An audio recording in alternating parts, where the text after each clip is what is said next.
Assalamualaikum warahmatullahi wabarakatuh. Perkenalkan, nama saya Iksan Aditya Putra dengan NIM 2011511018. Baiklah, di sini saya akan menjelaskan mengenai transformasi Z untuk laporan akhir pengolahan sinyal digital modul ke-7. Pada praktikum ini memiliki 3 tujuan. Yang pertama itu dapat melakukan transformasi Z dari sinyal diskrit dan melakukan inverse transformasi Z secara matematis menggunakan MATLAB, memahami sifat-sifat transformasi Z, dan memahami konsep Z-plane, pole, dan zero. Ini kita ketahui bahwa transformasi Z itu banyak digunakan pada DSP karena kegunaannya untuk menjelaskan karakteristik sinyal dan sistem berbasis waktu diskrit. Transformasi Z itu dapat dirumuskan sebagai berikut, yaitu XZ sama dengan sigma N sampai tak hingga sama dengan minus tak hingga XN Z pangkat min N. Untuk sistem dan sinyal kausal di mana XN sama dengan 0, N-nya kurang daripada 0, maka dapat XZ sama dengan X0 tambah X1 Z pangkat min 1 ditambah X2 Z pangkat min 2 tambah X3 Z pangkat min 3 dan seterusnya. Dan di MATLAB dapat kita gunakan dengan perintah sims, ztrans, simplify, dan pretty. Dan bila hasil XZ-nya kurang daripada tak hingga, maka dikatakan XZ-nya converger, di mana XZ sama dengan sigma N sampai tak hingga sama dengan minus tak hingga XN Z pangkat min 1 kurang dari tak hingga. Yang selanjutnya itu ROC atau region of convergence. Region of convergence ini adalah daerah di mana nilai XZ itu kurang daripada tak hingga.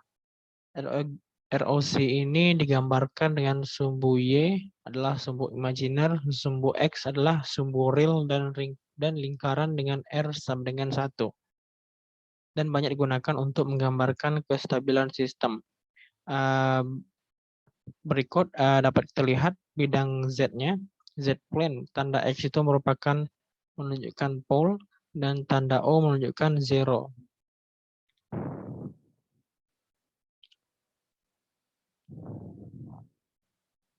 Dan ROC ini memiliki dua sifat, yaitu sifat stabil bila daerah ROC termasuk unit cycle yaitu R sama dengan 1, dan ROC punya sifat kausal bila XN sama dengan 0 untuk N kurang daripada 1, dan bila daerah ROC termasuk tak hingga atau sequence kanan.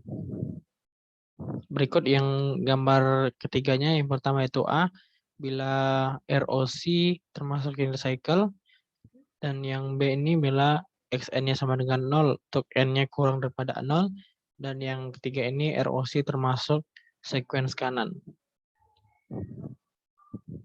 Berikut kita ada beberapa contoh. Yang pertama itu bila suatu sinyal X1N sama dengan A pangkat N UN, di mana A itu besar daripada 0 dan kecil daripada tak hingga. Sinyal ini disebut dengan positive time sequence. Carilah XZ-nya pada daerah ROC. Di sini kita dapat hasilkan yaitu karena XN-nya itu X kurang daripada 0 maka 0, maka sistem yang di atas ini memiliki sifat kausal, dan berikut ini gambarnya dapat kita lihat bersifat kausal. Dan yang soal yang kedua ini ROC-nya bersifat tidak kausal, maka pole zero-nya ditunjukkan seperti gambar berikut. Yang ketiga ini ROC adalah null space dan X3-nya itu tidak ada, maka kita dapat mendapatkan Z-plane atau zero-nya seperti ini. Ini beberapa pasangan Z transfer umum, dapat kita lihat pada tabel-tabelnya. Dan selanjutnya ada inverse Z transform. Inverse Z transform ini digunakan untuk melakukan transformasi dari bentuk XZ kembali menjadi XN. Dengan 3 cara, yaitu yang pertama integral, menggunakan rumus XN sama dengan 1 per 2 PJ, integral XZ, Z pangkat N kurang 1 DZ, dan yang kedua menggunakan pemecahan parsial, dan yang ketiga menggunakan pembagian yang dilakukan dengan pangkat pembagi. Baiklah, kita lanjut saja pada percobaan praktikumnya, yaitu percobaan yang pertamanya itu percobaan menggunakan perintah konvolusi dan dekonvolusi. Di sini digunakan pembagian panjang polinomial yang dimana yang pertama itu diketahui X1Z-nya sama dengan 2 tambah 3Z min 1 plus 4Z pangkat min 2 dan X2Z-nya sama dengan 3 tambah 4Z pangkat min 1 tambah 5Z pangkat min 2 tambah 6Z pangkat min 3. Maka kita tentukan untuk X3Z-nya. Di sini kita dapat hasilkan konvolusi dari kedua X1N dan X2N ini yang menghasilkan koefisien dari yang polinomial produk yang dibutuhkan. Maka kita tuliskan pada MATLAB program ini.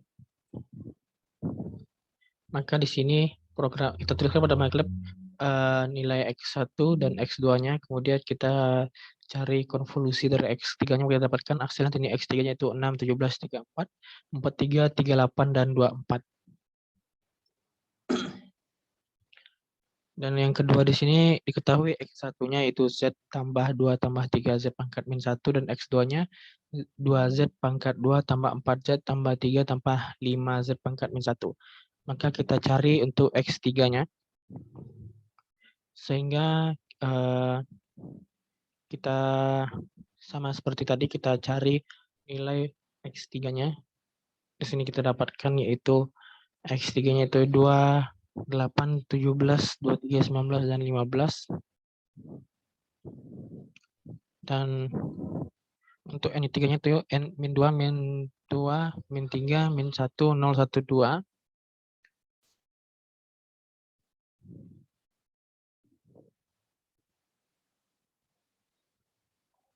Baiklah, untuk percobaan yang kedua, XN jadi XZ, yang dimana XN-nya itu N kurang 2, 0,5 pangkat N kurang 2 cos, dalam kurung pi per 3 dikali N kurang 2 kali U kali N kurang 2.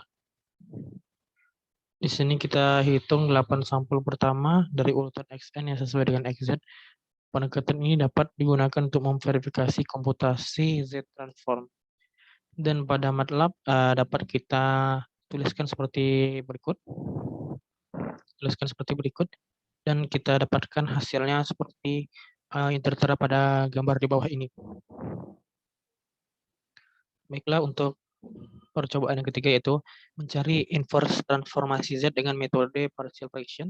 Di sini ditentukan inverse Z transformnya dari XZ-nya itu Z sama dengan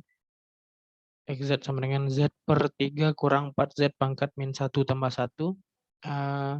Di sini kita akan mencari untuk nilai XN-nya.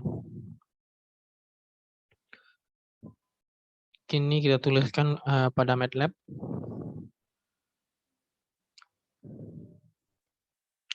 Tuliskan pada MATLAB sehingga dapatkan hasil sebagai berikut.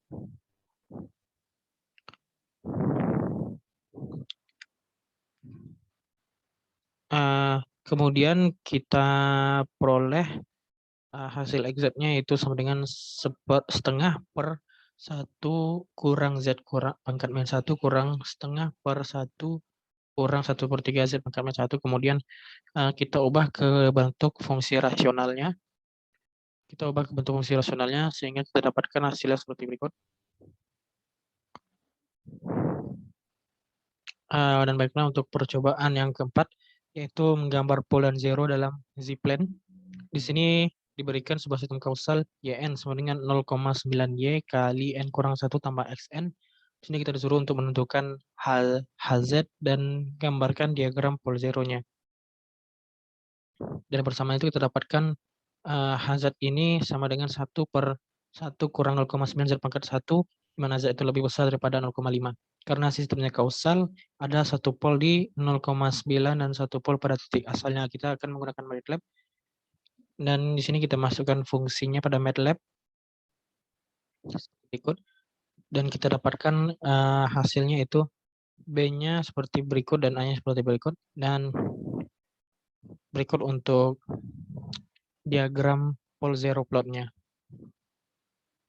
Baiklah, sekian penjelasan saya untuk praktikum modul 7 ini. Jika terdapat kesalahan, saya mohon maaf. Lebih dan kurang saya akhiri. Wabillahi taufiq wal hidayah. Assalamualaikum warahmatullahi wabarakatuh.